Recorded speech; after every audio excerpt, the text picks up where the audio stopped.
Bonjour, bienvenue dans Dimanche en politique. La révolte contre l'injustice est aussi vieille que la conscience, disait Léon Blum, figure socialiste française du Front populaire. Un an après l'élection d'Emmanuel Macron, la formation de Jean-Luc Mélenchon prône la révolte contre le pouvoir. À l'Assemblée nationale ou dans la rue, les insoumis sont sur tous les fronts pour garder leur place de principal opposant. Mais pour l'instant, les manifestations, les grèves se suivent, mais ne s'agrègent pas vraiment. Adrien Quatennens, député de la France Insoumise du Nord, est notre invité ce midi. Bonjour. Bonjour. Merci d'être sur ce plateau. Merci de me recevoir. On va commencer par l'actualité de cette mi-journée. Hier soir, l'attaque au couteau revendiquée par Daesh, place de l'Opéra à Paris. Un mort, 4 blessés dont 2 graves. L'assaillant a été abattu, il était français, né en Tchétchénie, fiché S. Ses parents sont actuellement en garde à vue. Face à ça, c'est unité nationale d'abord. Évidemment. Et que faire d'autre ? D'abord, exprimer devant vous ma pensée émue pour les victimes et leurs proches, et rendre hommage aussi aux policiers qui ont neutralisé rapidement l'individu, et à nos secours, sans lesquels, évidemment, le bilan aurait pu être bien plus lourd.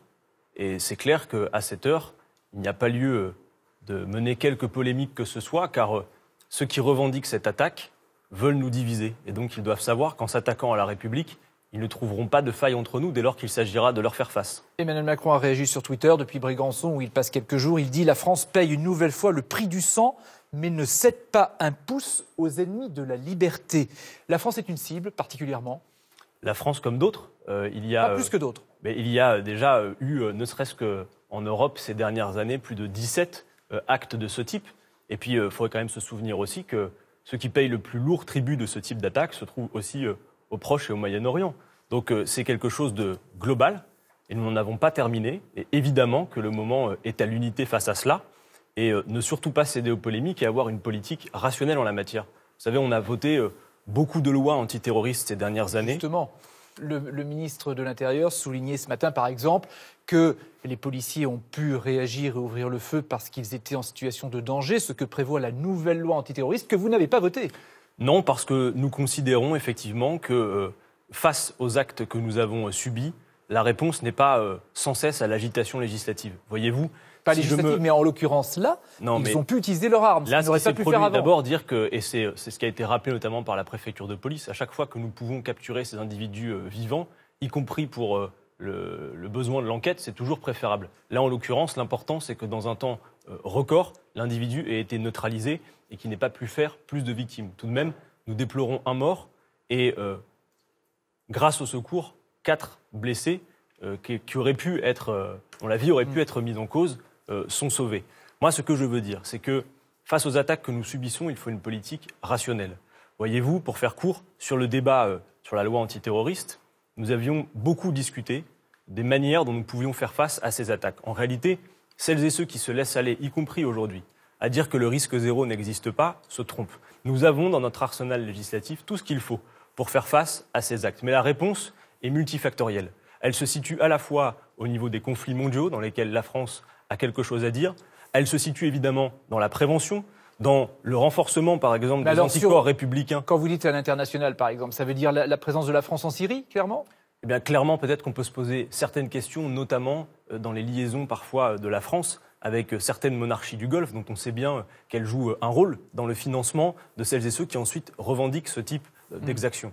Donc c'est bien une politique multifactorielle. Elle est à la fois sur le front international, elle est bien évidemment dans la sécurité au quotidien avec les moyens, et là-dessus il faut dire quelque chose, monsieur Letellier, c'est que rien ne remplacera jamais, et on l'a vu hier, les moyens humains. Je parle notamment en matière de renseignement, à l'heure où on est sur l'idée qu'il faut développer notamment le numérique. Bref, en tout état de cause, à cette heure, il ne faut pas céder à la polémique. Ce qui devait être fait hier a été fait, la réaction était bonne. On se souvient que la semaine dernière, Donald Trump avait fait sensation en estimant que s'il y avait eu le port d'armes autorisé en France, pour tout le monde, il y aurait eu moins de victimes, cette fois au Bataclan. Vous vous souvenez, il avait même mimé le geste supposé des terroristes. Oui. Le ministère des Affaires étrangères avait protesté par communiqué. Est-ce que, d'après vous, ça aurait mérité une réponse plus directe, plus cinglante ? Là, pour le coup, évidemment, et il faut bien le dire. On le voit, Donald Trump est un personnage dangereux qui est en train de déséquilibrer complètement l'architecture de la sécurité collective à travers le monde. Et quand il se laisse aller à ce genre de paroles, notamment en nommant des actes que nous avons subis sur notre sol, évidemment qu'il faudrait une parole forte de la France. Eh bien déjà, ne pas le laisser dire et avoir une parole, par exemple, du président de la République qui soit claire. On le voit elle bien a manqué, cette parole, à vos yeux. Oui, pour moi, clairement, elle a manqué. Et on le voit bien avec Donald Trump. On a vu les images de la diplomatie française à Washington. Tout le monde le voit bien. La calinothérapie avec ce monsieur-là n'est pas très efficace. On va parler de l'actualité de ces derniers jours, la mort d'une jeune femme à cause du SAMU qui ne l'avait pas prise en charge et qui a ému la France entière. Les cheminots qui vont voter sur la réforme ferroviaire. Quelques-uns des événements qui ont marqué cette semaine. Comment est morte Naomi Muzenga? Qui est responsable? Aujourd'hui, le parquet de Strasbourg a ouvert une enquête judiciaire pour non-assistance à personne en péril. Le SAMU avait refusé de la prendre en charge. Vous appelez SOS médecin.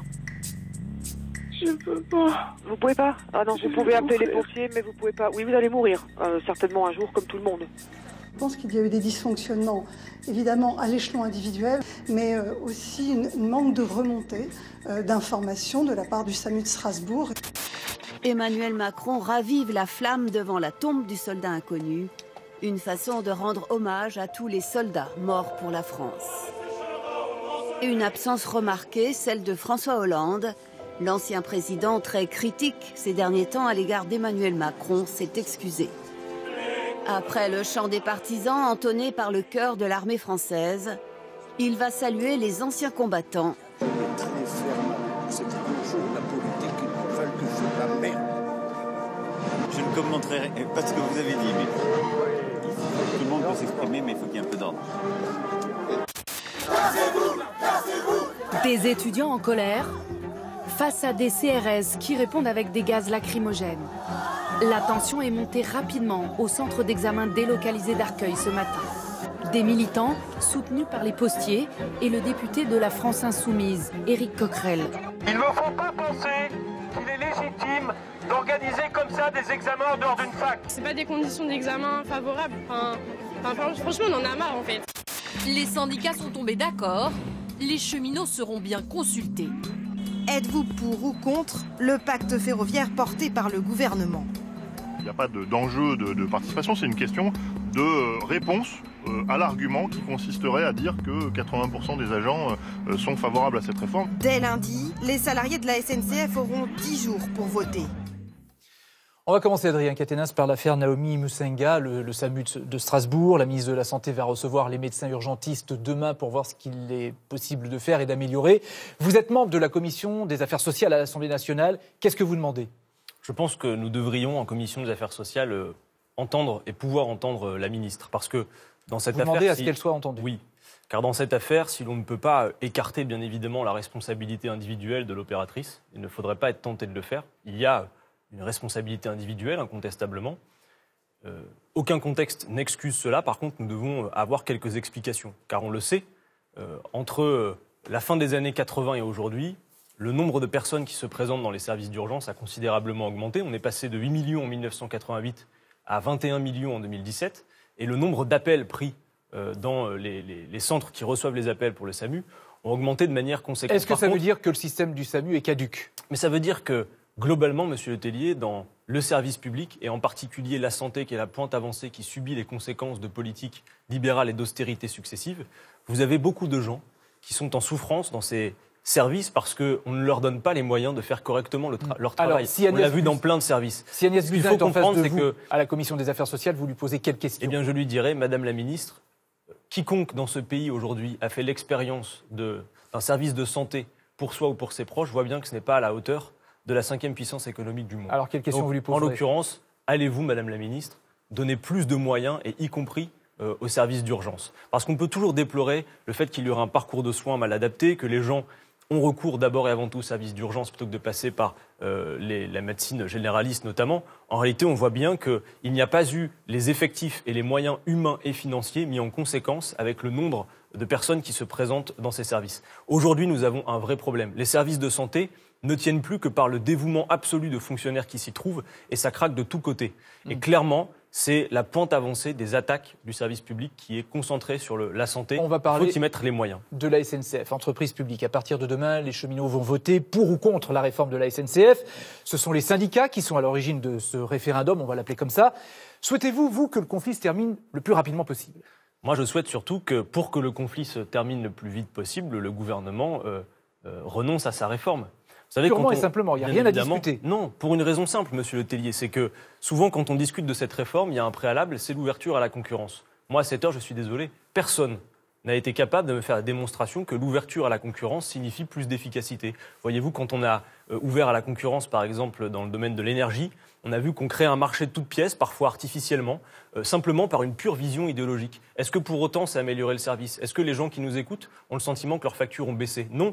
Et d'ailleurs, il y a des exemples très contradictoires sur l'ouverture à la concurrence du rail. Au Royaume-Uni, par exemple, c'est plus 30% d'augmentation des prix. Vous avez des ménages qui consacrent aujourd'hui 14% de leur budget mensuel simplement pour se déplacer. Donc moi, j'interroge finalement pourquoi, simplement, et c'est ce que fait ce pouvoir, c'est ce que fait Emmanuel Macron, traduire les directives européennes. Pourquoi on ne peut pas s'interroger sur les raisons? Pourquoi finalement ouvrir à la concurrence? C'est pas aussi simple que ça, parce que le gouvernement renvoie aux parlementaires que vous êtes pour des amendements qui pourraient discuter, dit le gouvernement, dit Édouard Philippe, au Parlement. La balle est dans votre camp, là, clairement. Le gouvernement ne nous pose pas la question de savoir ce que nous pensons de l'ouverture à la concurrence. Non, il vous dit il peut y avoir des amendements. Donc la balle est dans votre camp. De quel ordre? De toute façon, il part du principe que, parce que c'est une directive européenne, on ne peut pas discuter de l'ouverture à la concurrence. Moi, c'est bien de cela dont je souhaiterais que nous puissions discuter. Parce que tout le reste, monsieur Le Tellier, l'affaire du statut ou l'argument d'autorité sur la dette, dont vous comme moi, nous savons bien que c'est une dette qui est un héritage historique et qui a été largement creusée. Vous savez que les partenariats publics-privés que l'on voit sur un tas de lignes, je prends un exemple, la ligne Bordeaux-Tours, c'est 7 milliards. Eh bien, il y a 2 milliards qui ont été mis par un partenaire privé, une filiale de Vinci, et c'est pourtant lui qui, pendant les 44 prochaines années, va bénéficier des péages. Donc vous voyez bien que les arguments du gouvernement sont fallacieux. Ils visent simplement à faire en sorte qu'on puisse, y compris par la fin du statut, dire aux acteurs privés qui vont se positionner demain sur le marché, venez, vous n'aurez plus à vous encombrer d'un statut protecteur. Une dernière question là-dessus. C'est de la pure idéologie. Si la réponse au référendum est contre la réforme, il y a de grandes chances que ce soit ça. Oui. Ce sera un désaveu pour Guillaume Pépy, le patron de la SNCF? Ah ben évidemment. Et d'ailleurs, quand on voit le précédent à Air France, on peut s'interroger effectivement si il ne serait pas légitime de mettre sa place en jeu, mais plus encore, moi, ce que je veux dire... Il devrait partir si c'est contre qui l'emporte. Vous savez, il y a des gens qui étaient à la direction de la SNCF qui sont largement responsables de la trajectoire dans laquelle elle est, y compris sur l'aspect financier, et qui aujourd'hui siègent sur les bancs des ministres et sont en train de nous cuisiner cette réforme. Ce que je veux dire surtout, c'est que... Guillaume Pépy devrait suivre l'exemple de Jean-Marc Janarek d'Air France. Sans doute, mais plus que ça. Moi, ce que je veux dire, puisque là, il y a un référendum interne à l'entreprise qui va se discuter. Vous savez, monsieur Le Tellier, la manière dont on organise le rail français, ça intéresse bien évidemment les cheminots, mais pas que. Et c'est la raison pour laquelle, dans les mouvements sociaux, vous voyez des gens qui ne sont pas cheminots et qui viennent signifier leur soutien au mouvement. Enfin, notamment face aux défis climatiques. C'est pas intéressant de savoir ce qu'on fait du rail français aujourd'hui et ses infrastructures, sans compter que le gouvernement nous dit pas de privatisation. Et vous avez lu comme moi ce matin dans la presse que finalement, le caractère incessible du capital sera réservé à la seule holding. En tout cas, c'est dans un document de travail. Donc, on le voit bien. Et que les TER pourraient être filialisés, par exemple. On se souvient qu'au moment de GDF, on nous disait, par exemple, qu'il n'y aurait pas de privatisation. Ce qui est en cause, je le répète, c'est de la pure idéologie, directement traduite des directives européennes, et ça n'est pas plus efficace pour les usagers. Vous parliez des cheminots, qui étaient notamment quelques-uns au centre d'examen d'Arcueil, vendredi, où il y a eu des échauffourées entre des gens qui voulaient bloquer les examens, les forces de l'ordre, et au milieu de ceux qui voulaient bloquer les examens, il y avait Éric Coquerel, votre collègue insoumis à l'Assemblée nationale. Oui. Est-ce que c'est la meilleure manière d'établir un rapport de force que d'être, en étant député, au milieu des manifestants? Mais vous aurez observé que c'est une des manières, et pas la seule. En l'occurrence, Éric Coquerel fait partie des députés. Est-ce que c'est sa place? Mais c'est sa place, et pas que celle-ci d'ailleurs. Et il en occupe d'autres. Éric Coquerel, mon collègue, fait partie, comme c'est le cas d'ailleurs de la majeure partie du groupe France Insoumise à l'Assemblée, des députés les plus actifs. Nous passons notre vie, monsieur Le Tellier, à faire des propositions contradictoires à un gouvernement qui méprise son opposition. Moi, quand Emmanuel Macron parle, vous savez, je l'écoute très attentivement. Mais nous, il ne nous écoute pas. Il préfère faire bloc contre nous. Alors oui, en l'occurrence, plutôt que de parler simplement des conséquences de la grève et des conséquences des blocages, vous savez, la grève, les blocages, c'est agréable pour personne, ni d'ailleurs pour ceux qui les font. Mais on ne parle pas assez de ce qui est en cause. Contre quoi se battent les étudiants? On peut peut-être en parler quelques secondes. Très rapidement. Mais c'est important, juste vous dire ça, très court. Ce que fait ce gouvernement sur la sélection à l'université, puisque nous avons eu un manque d'investissement dans l'université depuis des années, le gouvernement est en train, par l'instauration de la sélection, d'adapter le nombre d'étudiants au nombre de places disponibles dans les facultés. Alors que c'est tout l'inverse qu'il s'agirait de faire, monsieur Le Tellier. Voilà ce qui est en cause. Je disais non à Adrien Quatennens parce qu'il est largement l'heure d'accueillir Cécile Cornudet, éditorialiste politique aux Échos, qui est avec nous ce midi. Bonjour Cécile. Bonjour Francis. Bonjour Adrien Quatennens. Bonjour madame. Alors revenons sur la fête à Macron de François Ruffin. C'était la semaine dernière. Le 5 mai. Il semblerait que François Ruffin ait mal vécu que Jean-Luc Mélenchon lui ait volé la vedette sur le bus impérial. Est-ce que vous confirmez? Mais je me demande bien où vous avez trouvé cela, puisque figurez-vous que nous avons des réunions régulières entre nous. Vous n'êtes pas sans savoir que François Ruffin est membre du groupe France Insoumise à l'Assemblée nationale et que toutes les semaines, nous avons des discussions, y compris d'ailleurs les modalités de ce rassemblement ont été discutées bien évidemment. Bah oui, je sais que ça peut peut-être vous déranger et j'ai vu d'ailleurs que sur votre compte Twitter, vous relayez notamment des articles de presse qui disent que le pot-au-feu aurait viré Allègre, mais en l'occurrence, il a viré Allègre. Je peux pas dire ça. Pour toutes celles... Non, mais vous avez relayé un article qui le dit, de votre confrère. Mais en l'occurrence, oui, alors qu'il y avait, d'aucuns disaient qu'il y avait une provocation dans la dénomination de la fête à Macron, eh bien, tout le monde s'est pris dans la figure quelque chose qui est un rassemblement populaire, festif, coloré. Les gens étaient là, dansant, chantant, avec l'expression d'une colère qui a été canalisée, vous l'avez vu. François Ruffin, vous le dites, a réussi une mobilisation, finalement, que Mélenchon, lui, n'avait pas réussi à faire à Marseille. On dit qu'il voudrait être candidat à la présidentielle. Vous ne sentez pas pointer une concurrence entre eux? Que qui voudrait être candidat à la présidentielle? François Ruffin. Ah non, mais là, je pense que vous faites une erreur diagnostique la plus complète. En l'occurrence, ce que vous ne voyez pas, c'est que entre nous, il n'y a pas concurrence. Et d'ailleurs, si on élargit même au-delà du mouvement France Insoumise, ce qui a été réussi avec la fête à Macron et les étapes dans lesquelles nous nous situons, c'est un moment où chacun conjugue ses forces et ses manières de faire. Vous voyez, y compris dans ce groupe, qui est un groupe cohérent, la France Insoumise. Il y a des parcours politiques hétérogènes quand même. Bien évidemment, il y a des parcours politiques divers et c'est une richesse. Ça permet de rassembler. Il y a sans doute des gens que François Ruffin arrive à faire venir, que moi, par exemple, ou d'autres de mon groupe, nous n'arrivions pas. Et c'est bien ça qui est en train de se faire. Il y a en cours un décloisonnement à la fois du mouvement syndical et du mouvement politique. Justement, et on lui donne quelque chose de prochaine étape, c'est de festif. Pour l'instant, on n'a pas eu des mobilisations considérables. La prochaine date, c'est le 26 mai. Qu'est-ce qui vous fait penser, alors que l'étincelle sociale, elle n'a pas encore eu lieu, on n'est pas en mai 68 en ce moment, qu'est-ce qui vous fait penser que ce sera une marée populaire? Il ne s'agit pas pour nous, par ailleurs, vous parlez de mai 68, il ne s'agit pas de faire un revival de mai 68, simplement... Vous voulez faire une grande convergence des luttes, même si vous n'utilisez pas ce terme? C'est plus que ça, en réalité. Ce que nous voulons faire, c'est fédérer l'opposition populaire, faire l'unité populaire face à Emmanuel Macron et son monde. Mais qu'est-ce qui vous dit que ça marchera le 25 mai devant? Eh bien, regardez, vous avez quand même vu que, vous qui êtes une observatrice aguerrie, vous avez vu que nous sommes passés de mobilisation sectorielle à ce type de rassemblement, la fête à Macron, qui voit justement beaucoup de gens converger parce que, oui, contrairement à ce que disent certains éditorialistes, entre toutes ces luttes sectorielles, il y a effectivement un socle commun, qui est la politique d'Emmanuel Macron, qui vise à pousser à son maximum le curseur dans le libéralisme d'un pays. Oui, mais madame, les Français savent qu'ils n'ont pas voté pour le leader of the free market. Et donc, en l'occurrence, il n'y a pas d'adhésion populaire pour le programme qui déroule à toute vitesse. Mais ça, je ne le conteste pas, il est légitime. Par contre, vous n'êtes pas sans savoir qu'il n'y a pas une adhésion populaire massive pour son programme, en tout cas, qui consiste à défaire la France plus vite qu'il ne le paraît. Le temps passe, on va parler de vous, parce que vous êtes l'un des plus jeunes députés de l'Assemblée nationale. Non, le 26 mai, en l'occurrence, juste pour terminer là-dessus, ce qui se fait est historique. Il y a une convergence qui se fait entre le mouvement syndical et le mouvement politique. C'est quelque chose de neuf dans le moment, et nous sommes en capacité d'avoir un rapport de force victorieux. On verra ça le 26 mai. Tout le monde va être tourné vers le 26 mai désormais. Vous êtes l'un des plus jeunes députés de l'Assemblée nationale, même pas 30 ans. Cette nouvelle génération arrivée avec l'élection d'Emmanuel Macron. Vous êtes la génération Macron, malgré tout, que vous le vouliez ou pas, finalement. En tout cas, en première ligne. Vous me voyez là, militant politique à l'Assemblée nationale, comme vous m'auriez vu hier, militant politique en dehors de l'Assemblée nationale. Voilà. J'ai pas envie d'être modifié par la fonction. C'est venez comme vous êtes. Moi, c'est vrai qu'avant, je portais même pas la veste, ni la chemise. Ça, c'est l'effort qu'il faut bien faire. J'ai pas l'air d'être irrespectueux, là, habillé comme je suis, dites-moi. Nous, on a bien compris dès le départ que l'Assemblée, c'était double. Il y a à la fois le jeu parlementaire, mais il y a aussi le fait de s'en servir comme d'une caisse de résonance pour l'extérieur et pour l'opinion publique. Vous n'aurez pas notre blanc-seing pour pouvoir jouer les apprentis sorciers avec le code du travail. Passer sur les médias, on me dit oui, donc t'aimes ça, c'est agréable. Non, moi je vais partout où je peux aller parce que là où je vais, j'ai avec ma besace d'arguments et puis si le message passe, tant mieux. Quand on me demande d'intervenir devant des collégiens, des lycéens, ils voient un jeune rouquin de 27 ans arriver et se présenter devant eux. Je leur dis, sachez bien que je n'ai fait absolument aucune des étapes attendues d'un parcours de quelqu'un qui se destinerait à une carrière politique. J'ai pas fait les grandes écoles, j'ai pas fait l'ENA, et il y a un an de ça, je leur dis, j'étais à 35 heures sur un plateau de conseillers téléphoniques qui prenaient des appels à longueur de journée.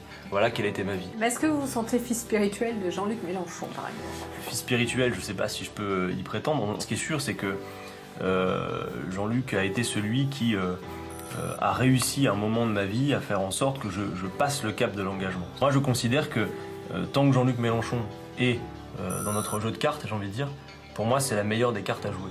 Donc, tant qu'il sera là, moi, je serai à son service. Moi, j'aime bien le rock et rock français. J'aime bien ce qui est bien écrit. Voilà. Ça fait aussi partie des rares soupapes de décompression. Et franchement, qu'est-ce que ça fait du bien.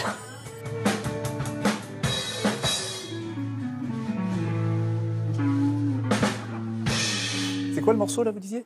Oh, je sais plus. Ah, c'était une répétition. Cécile. C'est peut-être la grosse caisse, y compris politique, parce que ça fait un an que vous êtes député de la France Insoumise, où vous êtes vu comme l'opposant numéro 1, mais pas comme une force d'alternance encore. Qu'est-ce que vous avez raté depuis un an ?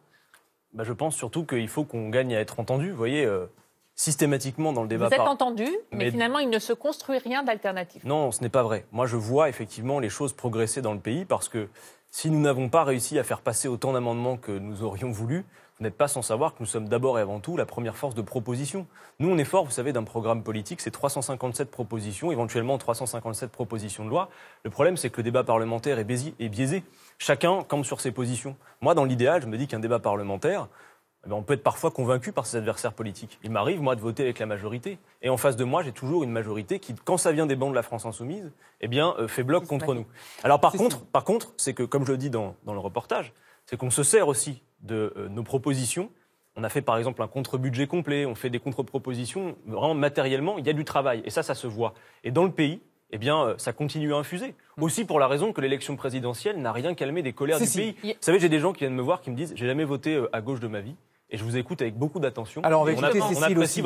C'est ça qui compte, c'est de continuer à convaincre. On va écouter Cécile aussi. Justement, il y a des insatisfactions aussi au sein du groupe de La République En Marche. Et Jean-Luc Mélenchon avait dit qu'il arriverait à décrocher des parlementaires macronistes pour les ramener dans votre rang. Alors où est-ce que ça en est ? Est-ce qu'il y a des discussions avec certains ? Écoutez, déjà, nous, pour commencer, nous discutons avec à peu près tout le monde et nous n'avons pas de difficulté pour discuter avec les uns et les autres. Est-ce qu'il y a des gens qui pourraient vous rejoindre ? Eh bien, il y a en tout cas des fragilités. Parfois, on l'a vu au sein de ce groupe. Sur le dernier débat, par exemple, asile, immigration, avec des propositions qui n'avaient peut-être absolument pas dites dans le programme d'Emmanuel Macron, on a vu qu'il y a eu des frictions au sein de ce groupe. Mais aucun ne va vous rejoindre pour l'instant. Pour l'instant, c'est difficile pour la raison qu'ils sont sans cesse rappelés à l'ordre et a priori même de façon assez autoritaire. Mais il y en a qui seraient tentés de vous rejoindre. Écoutez, en tout cas, il y a vraiment une ambiance parfois de bienveillance à notre égard, même si c'est difficile, et l'opposition est assez frontale, mais régulièrement, on a des discussions de gens qui disent « nous n'avions pas vu ça sous cet angle, vous faites des propositions intéressantes ». Vous savez, nous, on fonctionne à l'Assemblée comme à l'extérieur. Le but, c'est de convaincre un maximum, peu importe d'où vous venez et quelle est votre éthique. Justement, sur la réforme des institutions, vous êtes contre le projet, mais vous n'allez pas pouvoir vous faire entendre parce que vous êtes minoritaire à l'Assemblée. Donc, au fond, vous attendez que la droite bloque le projet au Sénat. Vous êtes l'allié objectif de Gérard Larcher. Nous allons surtout faire en sorte, si vous voulez, que le peuple se mêle de cette affaire. Car qu'est-ce qui est en cause ? Rapidement, qu'on puisse quand même faire un référendum, alors. Commander la méthode. Moi, je pense qu'il le faudrait, effectivement. Il faudrait un référendum sur la réforme. Mais oui, parce que qu'est-ce qui est en cause ? On a le gouvernement qui surfe et qui entretient une petite logique anti-parlementaire et qui nous dit on va diminuer de 30% le nombre de parlementaires. Pourquoi faire ? C'est ce qu'attendent les gens dans l'opinion. À ce moment-là, et pourquoi 30 ? Et pourquoi pas 50, 60 ? Et pourquoi pas fermer l'Assemblée nationale ? Fermons l'Assemblée nationale. Vous savez, une fois, il y a un député de la majorité qui s'est levé et qui a dit mais pourquoi on débat tant de temps ? Il y a un programme qui a été voté. Ce qui est en cause, c'est est-ce qu'il y a trop de démocratie ? Non, il n'y a jamais trop de démocratie. Vous dites un référendum, vous souhaiteriez, c'est votre avis ou c'est l'avis de la France Insoumise ? Mais moi, je pense surtout, et l'avis de la France Insoumise, c'est que ce ne sont pas les députés ou l'exécutif qui doivent refaire les règles du jeu pour les députés, c'est le peuple tout entier qui doit décider. Donc un référendum. Mais monsieur Le Tellier, les Français ne consentent plus à la règle du jeu. On le voit par donc un référendum, c'est ça ? Eh bien, un référendum, et nous souhaiterions surtout une assemblée constituante qui fasse que pendant un temps donné, ce soit le peuple français qui décide et qui se dise quelles règles on se fixe. C'est ça le plus important. Vous êtes député du Nord. Est-ce que Lille est dans le viseur de la France Insoumise pour les municipales ? Et vous, est-ce que ça vous intéresse ? Mais pas besoin d'une boule de cristal pour savoir que c'est le cas. Si vous voulez, Jean-Luc Mélenchon a fait 30% à l'élection présidentielle à Lille. Donc vous vous préparez ? Il était en tête. Ensuite, nous avons 2 circonscriptions qui étaient a priori de très longue date figées pour le Parti socialiste, qui ont été remportées par la France Insoumise avec mon collègue Hugo Bernalicis et moi. Donc évidemment que nous pensons dans la métropole lilloise avoir plusieurs pistes et que nous travaillons effectivement très activement. Et que le processus. Mais moi, bien sûr que j'y travaille. Après, on ne fait pas de la politique pour soi. Donc moi, la place que j'aurai dans ce dispositif, elle reste à décider. Pour l'instant, je suis concentré sur ma tâche. Je suis député. Nouveau monde et ça dure 5 ans. C'est d'abord le projet et moi on verra. En tout cas, vous allez voir, on se prépare en tout cas. En tout cas, on va remercier Cécile d'être venue sur le plateau Dimanche en Politique. Merci Cécile. Merci, le compteur tourne pour tout le monde, mais aussi pour les citoyens qui voient la taxe d'habitation peut-être disparaître, mais peut-être d'autres impôts locaux qui vont augmenter, la hausse des carburants. La taxe d'habitation, justement, elle va être supprimée pour tout le monde en 2021. Vous préféreriez, vous, qu'elle soit maintenue ? Écoutez, la taxe d'habitation, déjà, ce qui est clair, c'est qu'à bien des égards, ses modalités sont obsolètes.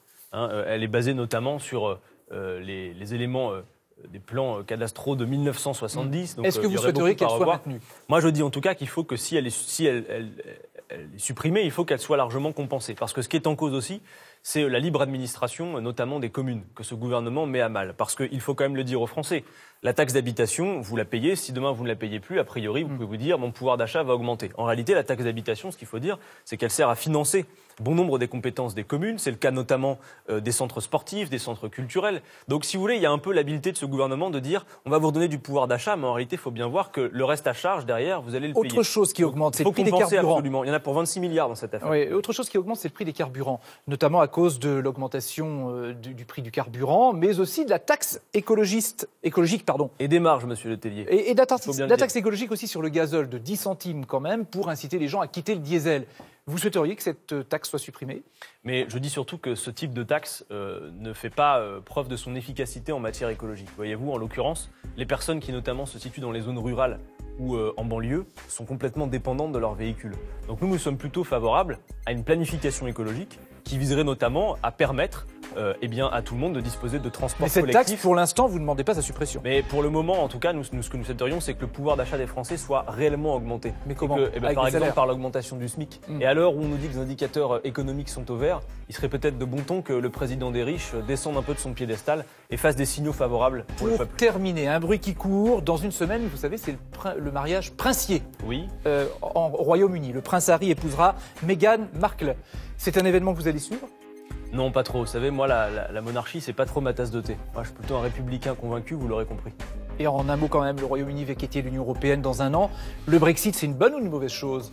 Mais ce qu'il faut dire d'abord, c'est que la dislocation en cours de l'Union européenne est inquiétante et ce sont bien les tenants de l'Europe libérale qui sont en train de disloquer cette Europe. Et nous voulons renouer avec une Europe de la coopération entre les peuples. C'est la raison pour laquelle il faut sortir des traités actuels, pour la raison qu'ils interdisent l'harmonisation sociale et fiscale. Il y a bientôt une campagne européenne qui démarre. Justement, l'occasion de faire quand Emmanuel Macron recevait le prix Charlemagne, le 9 mai, Jean-Luc Mélenchon était à Moscou. C'est un signe politique, ça veut dire que la campagne a commencé là aussi? Bon, ça veut dire que d'abord nous discutons avec tout le monde, quels que soient les régimes. Monsieur Macron était effectivement à recevoir ce prix européen qui récompense prétendument les leaders. En l'occurrence, quand on regarde ce qu'il a obtenu jusqu'à présent en matière de leader, on fait mieux. Quant à Jean-Luc Mélenchon, je vous rappelle qu'il est allé rencontrer là-bas notamment l'opposant à monsieur Poutine, qui est le responsable du front de gauche local.